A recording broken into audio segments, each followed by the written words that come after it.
Hey you and welcome to this video where I will help you out how to create a demo account right here on FXCM. And if you want to do this, first of all, go to FXCM.com. And if I do that, so let's go to FXCM.com, you see right here that he is sending me automatically to the website from the country where I'm from. So right now, everything here on this website is in Dutch. So I need to translate it automatically every single time right here. So now it's in English. Then if you go right here to FXCM.com, you can find right here two options how you can register. So right now we can create right here a real account. But if you want to demo trade right here, we click here on try a free demo.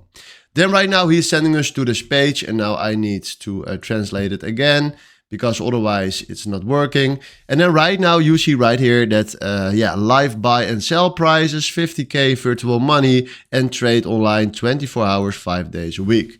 So right now we fill in right here our email address and then we select right here this check mark here and then we do trade now. And there we are. And now he's telling us, congratulations, you have successfully registered for a trading station demo account. Step 1, you will find your login details below. We have also sent you an email with your details. Now then step 2, select your preferred method to access trading demo and then we can scan this or we can go right here to the web platform and now we can log in right here with our details that they sent us in an email and then we can start trading. So this is in a nutshell how you can create yourselves a demo account right here on FXCM. Hopefully this was the video where I was looking for. Thanks for watching and have a wonderful day. Ciao.